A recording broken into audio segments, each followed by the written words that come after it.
Hello everyone, welcome back to my channel. So we were doing fundamental forces in nature.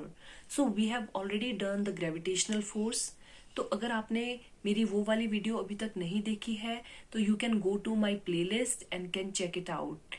So today we will do the second fundamental force and that is the electromagnetic force. So now let's start. तो हमारी जो second fundamental force है वो है electromagnetic force. Electromagnetic force क्या है ये समझने से पहले हमें इलेक्ट्रोस्टैटिक फोर्स के बारे में जानना बहुत इम्पॉर्टेंट है। बेसिकली जो इलेक्ट्रोस्टैटिक फोर्स है, इलेक्ट्रोस्टैटिक शब्द दो शब्दों से मिलकर बना है, that is electro and static. Electro है related to charge and static मतलब रेस्ट। जब भी कोई दो चार्ज एक किसी गिवन डिस्टेंस से सेपरेट होते हैं and they are at rest तो वो एक दूसरे पे एक फोर्स एक्सर्ट करते हैं और उसी फोर्स को इलेक्ट्रोस्टैटिक फोर्स कहा जाता है।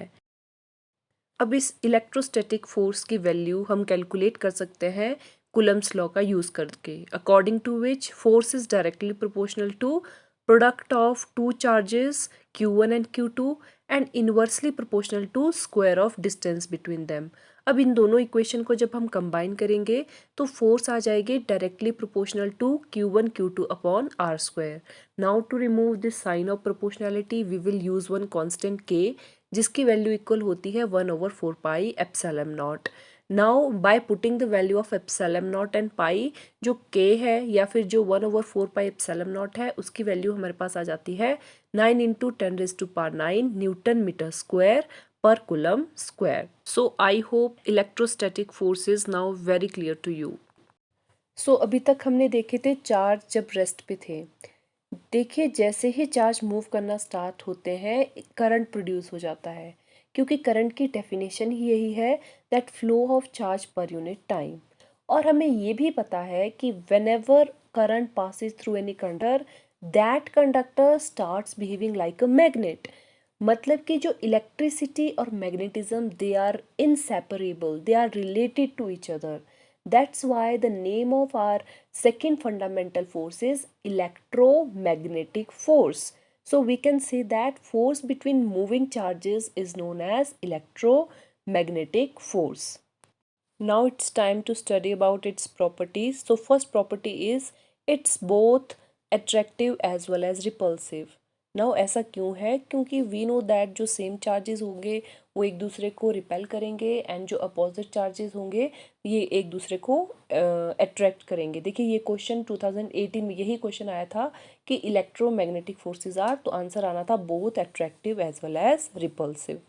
Second property is they are long range forces.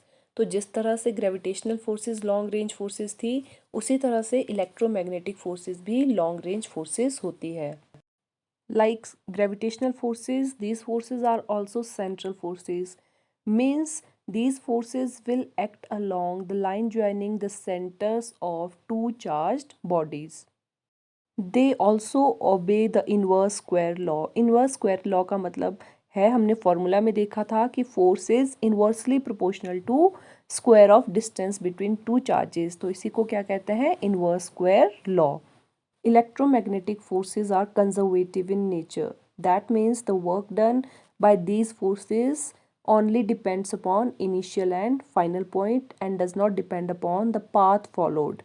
The next one is very important. It occurs due to the exchange of photons between charged particles.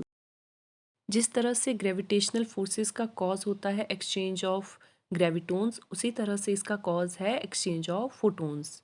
The next one is it is 10⁻36 times stronger than gravitational force. अब आप यहाँ पर imagine कर सकते हैं कि gravitational force कितनी ज़्यादा वीक है, क्योंकि इलेक्ट्रोमैग्नेटिक फोर्स उससे 10⁻36 टाइम्स स्ट्रॉन्गर है।